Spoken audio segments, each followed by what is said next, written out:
تو نے اپنے بہن بھائیوں کی خوشیوں کے لیے بہت بڑی قربانی دی ہے شفو۔ ان کی آنکھوں کے خوابوں کا بھرم رکھنے کے لیے تو نے اپنی نیندیں حرام کر لی ہیں شفو۔ پتہ نہیں تو نے اپنے لیے بھی کچھ بنایا ہوگا یا نہیں۔ یہ خیال آتے ہی ان کی بوڑھی آنکھوں سے آنسو رواں ہو گئے۔ ان کے ایک ایک آنسو میں گزرے ہوئے وقت کی دھندلاہٹ موجود تھی۔ غربت کے مارے ہوئے اس گھر میں عزت کے سوا شوکت صاحب کے پاس کچھ نہ تھا۔ ان کی زندگی بھر کی کمائی یہی 3 کمروں کا کوارٹر تھا۔ مکان تو بنا لیا تھا مگر ابھی اس کا قرض باقی تھا۔ نوکری بھی خاص نہ تھی کہ اچھی تنخواہ گھر میں آتی، اور اب تو انہیں ریٹائرمنٹ بھی ملنے والا تھا۔ گھر میں ان کے علاوہ 5 بچے اور 1 بیوی تھے۔ اتنے بڑے گھرانے کے وہ واحد کفیل تھے۔ شفق، جسے سب شفو کہتے تھے، سب سے بڑی تھی۔ انہوں نے ابھی BA ہی کیا تھا۔ شفو اور سلمہ کی عمروں میں 10 سال کا فرق تھا۔ جب شفو نے BA کیا، سلمہ بہت چھوٹی تھی۔ ابھی تو اور چھوٹے بہن بھائی بھی تھے جو مختصر وقفوں کے بعد اس دنیا میں آ گئے تھے۔ گھر کے اخراجات اور مہنگائی کا مقابلہ ابا تنہا نہیں کر سکتے تھے، اس لیے شفو نے اپنی ذمہ داری محسوس کر لی۔ ابا سے اجازت لینا ایک مشکل کام تھا، مگر گھر کے حالات دیکھتے ہوئے انہیں اجازت دینا ہی پڑی۔ بیٹی، تم اس گھر کی بڑی بہن ہو، میرے بعد تم ہی ہو۔ میں نے تو سوچا تھا تمہیں جلد از جلد رخصت کرنے کی کوشش کروں گا، مگر مجھے معاف کر دینا بیٹی، میں ابھی یہ فرض ادا نہیں کر سکتا۔ تم تو اس گھر میں امانت ہو۔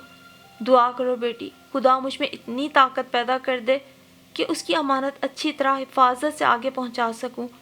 ابا جی کا ہاتھ شفق آپا کے سر پہ کام کیا اور آواز آنسو کا بوجھ نہ سہار سکی۔ ابا جی، میں اس گھر کا ستون ہوں۔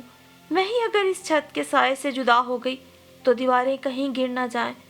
آپ نے اس گھر کو بڑی محنت سے بنایا ہے، میں آپ کی محنت رائے گاہ نہیں جانے دوں گی۔ شفو آپا نے ان کے سارے آنسو سمیٹ لیے۔ میں تمہیں خدا کی حفاظت میں دیتا ہوں بیٹی۔ وہ منہ چھپا کے اندر چلے گئے۔ دوسرے دن آپا مقامی اسکول میں پڑھانے جانے لگی تھی۔ ابا جی کی ریٹائرمنٹ کے دن قریب تھے۔ ان کی پینشن اتنی نہ تھی کہ گھر کے اخراجات پورے ہو سکتے۔ ان کی تنخواہ میں ہی مشکل سے گزر بسر ہو رہی تھی۔ اب تو اتنے نفوس کا ساتھ تھا جن کی سانسوں کے لیے اب شفو آپا کو بھی جینا تھا۔ جس دن ابا جی ریٹائرمنٹ کا لیٹر ساتھ لے کے گھر آ گئے، گھر میں جیسے صفے ماتم سی بچھ گئی اور در و دیوار سے مفلسی جھانکنے لگی۔ بے بسی چہروں سے چھلک رہی تھی، آنکھیں امیدوں سے خالی تھی۔ ان خواب اوڑھ کر سونے والی آنکھوں میں آنسو آنے کو تھے کہ شفو آپا نے اپنا دامن پھیلا دیا۔ میں تمہارے آنسو نہیں گرنے دوں گی، میں اپنا دامن پھیلا دوں گی، تمہاری آنکھوں کے خوابوں کو مرجھانے نہیں دوں گی۔ شفو آپا نے سلمان، نجمہ اور عرفی کو اپنے ساتھ لپٹا لیا تھا۔ بیٹی، مجھے معاف کر دو، ابا جی بہت شرمندہ تھے۔ ابا جی، آپ کسی قسم کی فکر نہ کریں، ابھی میں زندہ ہوں۔ ان کی تسلیاں ہی سب کو زندہ رکھے ہوئے تھیں۔ امی جان بھی اس کے ساتھ سخت محنت کر رہی تھی، محلے بھر کے لوگوں کے کپڑے سیتی تھی۔ شفو اسکول سے آنے کے بعد بچوں کو ٹیوشن بھی پڑھاتی تھی۔ ابا بھی کوئی نہ کوئی کام کرتے رہتے تھے۔ یوں زندگی کی گاڑی پھر چل نکلی۔ خدا نے رزق کا بندوبست کر دیا، بلکہ اور دروازے کھول دیے۔ شفو نے ان میں سے کسی کے خواب مرجھانے نہ دیے۔ عرفی کو بڑا آدمی بنانے کا خواب اس کی آنکھوں میں مچل رہا تھا، اسی لیے وہ زیادہ محنت کر رہی تھی۔ خدا اس کی محنتوں کا صلہ بھی دے رہا تھا۔ عرفی ذہین تھا، ہر کلاس میں اول آتا تھا۔ وہ اسے دیکھ کے بہت خوش ہوتی تھی۔ اسی دوران شفو کے لیے کچھ اچھے رشتے بھی آئے تھے۔ ایک تو دیکھا بھالا ڈاکٹر تھا، لیکن شفو نے یہ کہہ کے انکار کر دیا تھا کہ وہ ابھی اتنی جلدی شادی نہیں کر سکتی۔ ابھی سب بچے بہت چھوٹے ہیں اور ابا ان سب کی کفالت اکیلے نہیں کر سکتے۔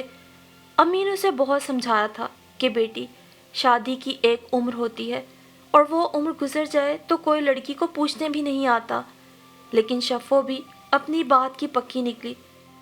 دلہن آپے کا وہ حسین خواب جو لڑکیاں پیدا ہونے کے ساتھ سے ہی دیکھا کرتی ہیں، شفق نے اپنے بہن بھائیوں کے مستقبل کے لیے کہیں گروی رکھ دیا تھا اور مزید سے مزید محنت کر رہی تھی، مگر لگتا تھا ابھی اس کے امتحان اور بھی باقی ہیں۔ آزمائش ختم نہیں ہوئی تھی، ایک اور کاری ضرب لگی تھی ان کے گھر کو۔ اس دن ابا اپنی پینشن کی رقم لے کے آ رہے تھے کہ راستے میں ایک زبردست حادثے کا شکار ہو گئے، اور اس حادثے نے ان سب کی زندگی تو ہلا کے ہی رکھ دی۔ ابا جی کی دونوں ٹانگیں اس حادثے میں ضائع ہو گئی تھیں۔ آپریشن کے لیے بہت بڑی رقم کی ضرورت تھی۔ گھر میں ایک دم پھر مایوسی چھا گئی۔ شفو نے کتنی مشکل سے اس گھر کو آندھیوں کی نظر ہونے سے بچایا تھا۔ ابا جی کی دونوں ٹانگیں بری طرح متاثر ہوئی تھی۔ آپریشن کے ذریعے ٹانگیں کاٹ دینا ضروری تھا، دوسری طرف ان کی زندگی کو خطرہ تھا۔ ابا جی اس گھر کی چھت تھے اور شفو کیسے اس چھت کو گرنے دیتی؟ امی نے اس کے لیے ایک سونے کا سیٹ محفوظ کر رکھا تھا۔ زندگی کے تلخ حالات کی نظر کچھ نہ کچھ زیور ہوتا رہتا تھا، لیکن امی نے ایک سیٹ تو کسی نہ کسی طرح رکھ لیا تھا کہ شفق کی شادی پہ کام آئے گا۔ لیکن اب شفق کی وہ امانت بھی ان کے پاس نہ رہی تھی۔ امی، ابا کی زندگی زیادہ ضروری ہے، آپ وہ سیٹ بیچ دیں۔ بیٹی، ہمارے پاس تو تیرے لیے پھر کچھ بھی نہیں رہے گا، بس وہی ایک امانت ہے۔ امی جان رو پڑی۔ امی، ہماری زندگی بھی ابا جی کو لگ جائے، آپ کیوں فکر کرتی ہیں؟ اب مجھے سلمہ اور نجمہ کے لیے سوچنا ہے، آپ وہ سیٹ بیچ دیں۔ خدا سلمہ اور نجمہ کی قسمت اچھی کرے۔ سیٹ اور بھی بنتے رہیں گے۔ اس گھر کو بچانے کے لیے، صاحبان کے لیے ایک بار پھر شفو کو اپنی خوشیوں کی قربانی دینا پڑی اور اس کی آخری امانت بھی یوں بک گئی۔ ابا جی کو نہیں بتایا تھا، لیکن وہ سمجھ گئے تھے۔ بیٹی، مجھے بچانے کے لیے تم نے یہ سب کیوں کیا؟ کب تک اپنی خوشیاں بیچتی رہو گی؟ اس گھر کو چلانے کے لیے خود کو کیوں اس چکی میں پیس رہی ہو؟ ابا جی، آپ کی زندگی ہماری خوشیوں سے زیادہ قیمتی ہے۔ آپ نے ساری عمر ہمیں پالا پوسا، حلال کھلایا، کیا ہم اتنا سا بھی نہیں کر سکتے؟ مجھے شرمندہ نہ کریں۔ بس میں یہ چاہتی ہوں کہ اب سلمہ اور نجمہ اپنے گھر کی ہو جائیں اور عرفی اپنے پیروں پہ کھڑا ہو جائے۔ اگر میری قربانیوں سے سب کو خوشیاں مل جائیں گی تو میں آسانی سے مر سکوں گی۔ اس کی اتنی بڑی بات کے سامنے ابا جی کی آنکھوں میں آنسو آ گئے اور وہ خاموش ہو گئے۔ دل تڑپ کے رہ گیا تھا۔ وہ اتنے بے بس نہ تھے کبھی جتنے اب ہو گئے تھے۔ امی جان نے پھر بہت زور لگایا کہ شفو شادی کرے، مگر اس کی نہ ہاں میں نہ تبدیل ہو سکی۔ وہ الٹا سلمہ کے لیے کوشش کرنے لگی۔ اب تو اس کی عمر خوابوں کی دہلیز سے گزر گئی تھی۔ زمانے گزر چکے تھے، اب آنکھیں صرف ایک ہی سپنا اوڑھ کے سویا کرتی تھیں۔ اب تو اس کی آنکھوں کے سارے خواب مرجھا گئے تھے۔ خوابوں کی اس راکھ میں تو اب شاید کوئی چنگاری بھی نہ بچی تھی۔ اس نے مکمل طور پہ اپنا خیال چھوڑ کے سلمہ کی شادی کے لیے سوچنا شروع کر دیا۔ سلمہ کے لیے ایک دو رشتے آئے، مگر اس گھر کی مفلسی دیکھ کے واپس لوٹ گئے۔ شفق کے لیے یہ صدمہ ناقابل برداشت ہوا جا رہا تھا۔ امی، یہاں رہ کے تو کچھ بھی ہاتھ نہ آئے گا۔ آج کل تو لڑکیاں بھی باہر کے ملکوں میں جا کے ملازمت کر رہی ہیں۔ اگر آپ مجھے اجازت دے دیں، پھر دیکھیے گا گھر کی حالت، شفو نے بہت امید کے ساتھ کہا۔ مگر تم باہر جاؤ گی کیسے؟ اتنی رقم کہاں سے آئے گی تمہارے پاس؟ امی بھی گھر کے حالات سے شکست کھا چکی تھی، اس لیے شفا کو منع بھی نہ کر سکی۔ میری ایک سہیلی ہے، اس کے والد اثر و رسوخ والے آدمی ہیں، انہوں نے ہی مجھ سے بات کی ہے۔ سعودیہ میں کئی پاکستانی اسکول ہیں، وہاں کے لیے ٹیچروں کی ضرورت ہے، وہ مجھے وہاں بھجوا دیں گے۔ بیٹی، تم اپنے ابا سے پوچھ لو۔ امی تو پتھر ہو چکی تھی۔ شفق نے ابا جی سے پوچھا تو وہ بھی انکار نہ کر سکے، اتنے بے بس تھے کہ اب ان کے اختیار میں تقدیر نے کوئی فیصلہ بھی نہ رکھا تھا۔ انہوں نے بھی خاموشی سے بیٹی کے سامنے سر جھکا دیا۔ شفق کی سہیلی نگہت کے والد نے پھر اس کا سارا کام کروا دیا تھا۔ کچھ رقم اس نے جمع کر رکھی تھی، کچھ اسکول کی نوکری چھوڑنے سے مل گئی، اور جو کچھ پیسے کم ہو رہے تھے اس کے بندوبست کے لیے امی جان نے اپنی کلائیاں سنی کر لیں اور ہاتھوں میں پہنی آخری دو سونے کی چوڑیاں بھی بیچ ڈالی۔ یوں وہ اپنی سب کشتیاں جلا کر واپسی کے سارے راستے مسدود کر کے اپنی نئی منزل کی طرف چلی گئی، جہاں محنت تھی، مگر محنت کا بھاری معاوضہ بھی تو ملتا تھا۔ اس کی قسمت اچھی تھی کہ جاتے ہی اسے نوکری مل گئی، پاکستان سے 3 گنا زیادہ تنخواہ ملنے لگی۔ اس نے پہلی تنخواہ سے تھوڑی سی رقم بچا کر باقی سب امی کے نام بھیج دی، اور یوں 3 سال سے وہ اچھی خاصی رقم اپنے گھر بھیج رہی تھی۔ گھر کے حالات اس کو خطوط کے ذریعے پتہ چلتے رہتے تھے۔ سلمہ کا رشتہ پہلے اس لیے لوٹ جاتا تھا کہ گھر میں غربت تھی، اب گھر کے حالات بہتر ہوئے تو اس کی منگنی اچھی جگہ ہو گئی۔ اور پھر جب لڑکے والوں کو یہ علم ہوتا تھا کہ بڑی بہن باہر سعودیہ میں نوکری لگی ہے تو خوشی کے مارے ان کی باتیں کھل جاتی تھیں کہ چلو لڑکی کے میکے سے کچھ نہ کچھ اچھا ہمیشہ آتا ہی رہے گا۔ اب یوں عنقریب سلمہ کی شادی ہونے والی تھی۔ نجمہ کا بھی ایک جگہ رشتہ طے ہو چکا تھا۔ جب شفق سعودیہ گئی تھی تو عرفان انجینئرنگ کے پہلے سال میں تھا۔ اب وہ آخری سال میں تھا، اس کی ساری محنت وصول ہو گئی تھی، سب اپنے اپنے ٹھکانے پہ پہنچ گئے تھے، سب کو منزل پر لا کر تم خود ٹھیک رہی ہو شفو، اب آؤ گی تو میں جانے نہ دوں گی۔ آنکھوں آنکھوں میں رات کاٹ کے شفق کو یاد کر کر کے امی بہت دکھی ہو گئی تھی۔ دوسری صبح بھی وہ بہت اداس تھی، اس گھر کے لیے شفو کی قربانیاں یاد کر کر کے وہ بے چین ہو گئی تھی۔ شام تک کا وقت انہوں نے بڑی مشکل سے گزارا تھا، عجیب طرح کی ایک بے قراری ان کے وجود میں اتر رہی تھی، اور پھر اس بے قراری کا جواب بھی انہیں مل گیا۔ صبح سے دروازے پہ جس دستک کا وہ انتظار کر رہی تھی، آخر کسی نے وہ دستک دے ہی ڈالی۔ اتفاق سے سبھی گھر پہ تھے۔ ارے عرفان دیکھو تو کون آیا ہے، کہیں شفق نہ ہو، آج صبح سے میرا دل بہت بے چین ہے، ساری رات ایک پل کو آنکھ نہیں لگی۔ امی نے عرفی کو آواز لگائی تو عرفی دوڑ کر دروازہ کھولنے بھاگا، اور دروازہ کھولتے ہی ان سب کے ارمان جاگ اٹھے۔ ارے شفو آپا! وہ ایک تیز آواز کے ساتھ ان سے لپٹ گیا۔ امی، شفو آپا آئی ہیں! وہ وہیں سے چلایا۔ ارے شفو آپا! سبھی لپکے۔ شفو بیٹی! امی بھی تیزی سے بھاگی۔ ارے میری شفو بیٹی آ گئی ہے، کوئی مجھے بھی تو لے کر جائے۔ ابا جی بیساکھی کو سنبھالتے ڈگمگاتے ڈگمگاتے باہر آ گئے۔ سب کے جھرمٹ میں شفو آپا اندر آ گئیں۔ ان 3 سالوں میں وہ بہت کمزور سی لگ رہی تھی، مگر گھر آنے کی خوشی میں وہ اچھی خاصی تازہ بھی لگ رہی تھی۔ سب کے چہروں پہ برستی خوشیاں دیکھ کر انہیں کتنا اطمینان ہوا تھا۔ امی نے تو انہیں لپٹا لیا، بلائیں لے لی۔ نجمہ، سلمہ اور سعدیہ ان کے دائیں بائیں چپکی جا رہی تھی۔ عرفی ان کا سامان اندر لایا تھا، بڑے بڑے اٹیچی کیس تھے اور کئی کارٹن بھی۔ ابا جی کو بیساکھی کے سہارے آتا دیکھ کر شفق کے دل پہ چوٹ سی لگی، آنکھوں میں نمی تیر گئی۔ انہوں نے بہت مشکل سے اپنے آنسوؤں کو پلکوں کی باڑ توڑ کے باہر آنے سے روکا، آگے بڑھ کے ابا جی کو تھام لیا۔ میں نے آپ کے لیے ویل چیئر بک کروائی ہے، چند دنوں میں پہنچنے والی ہے۔ بیٹی تم آرام کر لو، پھر باتیں کرنا۔ امی نے فوراً ہی اپنی ممتا اس کے لیے نچھاور کر دی۔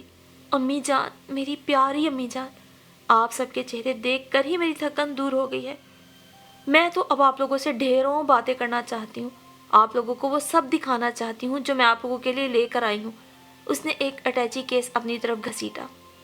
بیٹی پہلے اپنا گھر تو دیکھ لو جس پہ تم نے اتنی محنت کی ہے۔ ابا جی بولے تو اسے احساس ہوا کہ ان لوگوں کے چہرے بتا رہے ہیں کہ گھر کی حالت کتنی اچھی ہے۔ پھر بھی ان کی خوشی کے لیے وہ اٹھ کھڑی ہوئی۔ گھر کی حالت واقعی بدل چکی تھی۔ دیواروں پر نیا رنگ و روغن تھا، خوبصورت سینریاں اور تصاویر لگی ہوئی تھی۔ ڈرائنگ روم میں چند پرانی کرسیاں غائب تھیں، دریاں، نیا صوفہ سیٹ، چھوٹا سا قالین بچھا ہوا تھا، خوبصورت پردے لٹک رہے تھے۔ ڈیکوریشن پیس سبھی چیزوں سے لگ رہا تھا کہ ان کی مالی حالت اچھی ہو گئی ہے۔ دوسرے دونوں کمروں میں بھی نئے بیڈ آ گئے تھے۔ سعدیہ، نجمہ اور سلمہ کے کمرے میں ڈریسنگ ٹیبل اور الماری بھی نئی تھی۔ میں تمہارے لیے بہت سا میک اپ کا سامان لائی ہوں نجمہ، اس نے ڈریسنگ ٹیبل پر چند کیوٹکس اور لپسٹک دیکھ کے کہا۔ ہاں ابا، وہ سارا سامان میں اس پہ سجا دوں گی، نجمہ خوش ہو کے بولی۔ سارے گھر کا جائزہ لے کر وہ پھر آ گئی۔ آنگن میں بہت سے گملے رکھے تھے جن میں بہار آئی ہوئی تھی۔ تم لوگوں نے گھر کی حالت تو بہت اچھی کر لی ہے، یہ سب آپ کی محنتوں کا نتیجہ ہے آپا، بس اب آپ باہر نہیں جائیں گی؟ عرفی نے انہیں کہا۔ نہیں عرفی بیٹا، اب میں یہاں نہیں رہ سکتی، مجھے تو جانا ہے، وہ بولی۔ ارے ابھی آئی ہو اور ابھی جانے کا نام لے رہی ہو، امی نے شکوہ کیا۔ امی فکر نہ کریں، سلمہ کی شادی میں شرکت کر کے ہی جاؤں گی، اس نے اطمینان دلایا۔ آپا آپ میرے لیے کیمرہ لائی ہے نا؟ عرفی اب اپنے مطلب کی بات پہ آ گیا۔ ہاں ہاں کیوں نہیں، اس نے اپنا بیگ کھولا، پھر آہستہ آہستہ سب چیزیں کھول کر دکھائیں۔ ابا جی یہ آپ کے لیے قمیض اور سوٹ کا کپڑا ہے، اب جلدی سے سلوا لیجیے گا۔ امی یہ دیکھیے، میری وہاں پر بہت سی انڈیا کی لڑکیوں سے دوستی ہو گئی تھی، میں نے انڈیا سے یہ آپ کے لیے ساڑیاں منگوائی ہیں۔ اس بیگ میں نجمہ، سلمہ اور سعدیہ کے لیے کپڑے ہیں، بے شمار چیزیں ہیں، سلمہ کے سسرال والے کیا یاد کریں گے، سارا باہر کا جہیز ہے، اس نے خوش ہو کر بتایا۔ آپا آپ رنگین ٹی وی بھی لائی ہیں نا؟ عرفی نے پاس پڑے کارٹن کو کھولا۔ ہاں رنگین ٹی وی اور واشنگ مشین تو میں ساتھ ہی لے آئی ہوں، ٹیپ ریکارڈر بھی ساتھ ہے۔ باقی فریج، اوون اور ابا کی ویل چیئر میں نے بک کروا لی ہے، بس وہ چند دنوں میں پہنچ جائیں گی۔ ڈیوٹی تو بہت لگی ہوگی، ابا جی نے فکر مند ہو کے کہا۔ میں ساری ڈیوٹی ادا کر کے آئی ہوں، یہ چیزیں بار بار تھوڑی آتی ہیں۔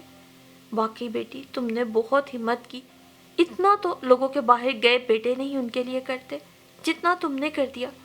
بیٹی تم نے پہلے کیوں نہ لکھ دیا کہ آج آ رہی ہو؟ اکیلی ایئرپورٹ پر اتنا سامان، پریشان ہوتی پھر رہی ہوگی، عرفی تمہیں لینے آ جاتا۔ امی اگر میں پہلے بتاتی تو آپ لوگوں کے چہرے کی یہ خوشی کیسے دیکھ پاتی؟ آج اچانک آئی ہوں تو آپ سب کو خوش دیکھ کر مجھے سارے جہان کی نعمت مل گئی ہے۔ 3 سالوں کی ساری تھکن جیسے ٹھکانے لگ گئی ہے۔ ہاں بیٹا، خدا کا لاکھ لاکھ شکر ہے، تم سب کے لیے اتنی چیزیں لائی ہو۔ اپنے لیے بھی کچھ لائی ہو یا نہیں؟ امی نے پوچھا۔ اپنے لیے؟ وہ چونکی۔ ہاں بیٹی، اپنے لیے کیا لائی ہو؟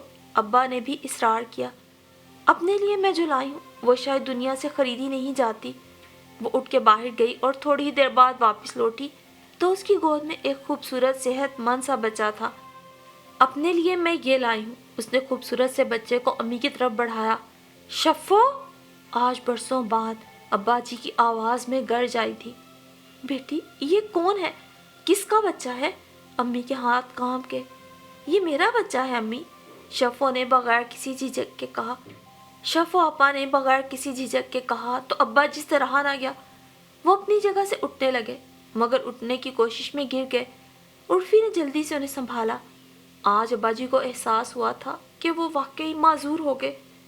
کون ہے اس کا باپ؟ امی جان کی شفقتوں میں ڈوبی آواز ایک دم تلخی میں بدل گئی۔ اندر آ جائیں خاور، اس نے آواز دی تو ایک پختہ عمر کا شخص اندر آ گیا۔ شفو آپا اس سے لاکھ درجہ بہتر اور جوان تھی۔ سبھی کو بہت افسوس ہوا۔ آداب امی جان، خاور صاحب نے امی کے آگے جھک کر کہا تو امی کا ہاتھ ان کے سر پہ جیسے کام سا گیا۔ شفو، وہ رو رہی تھی۔ امی مجھے معاف کر دیجیے گا، لیکن میں نے کوئی غلط کام نہیں کیا، میں نے وہاں شادی کر لی ہے۔ ہاں یہ میرا قصور ہے کہ آپ لوگوں کو بتائے بغیر، مگر میں کیا کرتی، میں بہت مجبور تھی۔ پردیس میں عورت تنہا نہیں رہ سکتی امی جان، اس لیے مجھے ایک سہارے کی ضرورت تھی، اور خاور کی صورت مجھے ایک شریف انسان مل گیا۔ مجھے وہاں شرافت کی زندگی گزارنے کے لیے جیون ساتھی مل گیا۔ آپ لوگوں کو یہاں بتاتی تو آپ لوگ مزید پریشان ہوتے، اس لیے میں نے سوچا یہ کوئی گناہ نہیں، مجھے ایک جائز اور حلال طریقے کو اختیار کر کے اپنی عزت کو محفوظ رکھنا چاہیے۔ شفو آپا بے بسی کا اشتہار لگ رہی تھی۔ امی جان، لڑکوں کے لیے باہر جا کر جانے کیا کیا مسائل ہوتے ہوں، لیکن ہم لڑکیوں کے لیے باہر جا کر سب سے بڑا مسئلہ کہ ہمیں اپنی حرمت کی، اپنی عزت کی، اپنے گھر والوں کی عزت کی بھی حفاظت کرنا پڑتی ہے۔ میں واپس نہیں آ سکتی تھی، میں بہت مجبور ہو گئی تھی امی جان۔ شفو آپا رو رہی تھی۔ ابا جی کچھ نہ بولے، انہیں یوں لگ رہا تھا جیسے اپنی ٹانگوں کے ساتھ ساتھ آج وہ زبان سے بھی معذور ہو گئے ہیں۔ امی، ابا جی مجھے معاف کر دیجئے، لیکن میں نے کوئی غلط کام نہیں کیا، میں نے آپ کی عزت پہ کوئی حرف نہیں آنے دیا۔ خاور میرے شوہر ہے اور سکندر میرا بیٹا ہے امی جان۔ ابا جی تو بے بسی کی تصویر بنے کھڑے تھے۔ امی البتہ کچھ پل کو تذبذب کا شکار ہوئی تھی، لیکن پھر ایک سوچ نے جیسے ان کے دماغ میں آنے والے ہر خدشے، ہر وسوسے اور ہر پریشانی کو دور کر دیا تھا کہ زمانہ خواہ کچھ بھی کہے، لیکن انہیں اپنی شفقت پہ آج بھی اعتبار ہے۔ جس لڑکی نے بھری جوانی گھر سے باہر نکل کے کوئی غلط قدم نہ اٹھایا، اگر پردیس میں اس نے شادی کی تو یقیناً بہت سوچ سمجھ کے ہی اس نے یہ قدم اٹھایا ہوگا، اور اس اطمینان بھری سوچ کے آتے ہی ان کے چہرے پہ بھی ہلکی سی مسکراہٹ آ گئی۔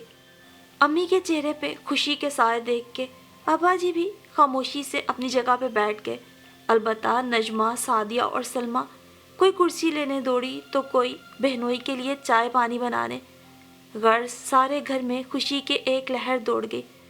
عرفی خاور کے ساتھ خوشگپیوں میں مصروف ہو گیا۔ سکندر امی کی گود میں چڑھا یوں بیٹھا تھا جیسے انہیں بہت اچھی طرح جانتا ہو۔ شاید یہی خون کے رشتوں کی کشش ہوتی ہے۔ آہستگی سے اٹھ کر وہ ابا جی کے پاس بیٹھ گئی تھی، ان کا ہاتھ اپنے ہاتھ میں لے کے۔ کتنے ہی پل وہ خاموشی سے بیٹھی رہی تھی، اور جب پلکیں اٹھا کر آنکھوں میں آئی نمی کو روکتے ہوئے اس نے امید بھری نظروں سے ابا جی کی طرف دیکھا تو اچانک ہی ابا جی نے اس کا چہرہ اپنے ہاتھوں میں لے کے اس کا ماتھا چوم لیا۔ بہت خاموشی سے کئی آنسو شفق کی آنکھوں سے ٹپکے تھے تو ابا جی کی آنکھیں بھی نم تھیں، لیکن ان کی آنکھوں کی چمک بتا رہی تھی، بیٹی مجھے تم پہ مان ہے، فخر ہے۔ اور شفق کو لگا تھا جیسے اس نے زندگی کا سب سے مشکل مرحلہ پار کر لیا۔ شفو نے امی، ابا جی، سب گھر والوں کے چہرے کی طرف دیکھا اور خاور کی طرف دیکھ کر ایک اطمینان بھرا سانس لیا کہ بالآخر آج اس کے اپنوں نے، اس کے ماں باپ نے، بہن بھائیوں نے، اس کے بیٹے، شوہر اور سب سے بڑھ کر دیار غیب میں یوں خاموشی سے کی گئی اس کی شادی کو قبول کر کے اس کے کندھوں پہ پڑا ندامت کا بھاری بوجھ اتار دیا تھا۔ اس نے سکھ کا سانس لے کے کچھ پل کو آنکھیں موند لی تھی اور امی جان نے بہت محبت سے اپنی بیٹی کو دیکھا تھا جو آج 3 سال کے بعد ان کے سامنے بیٹھی تھی، لیکن انہیں اپنی بیٹی آج بھی فرشتوں کی طرح پاکیزہ لگ رہی تھی۔ خدا ہر بیٹی کو شفق کے والدین جیسے اعتبار کرنے والے والدین عطا فرمائے اور سب والدین کو شفق ہی کے جیسی فرما بردار، احساس اور قربانی کا نمونہ بن جانے والی، اپنی عزت اور حرمت کی حفاظت کرنے والی صالح اولاد عطا فرمائے۔ آمین ثم آمین۔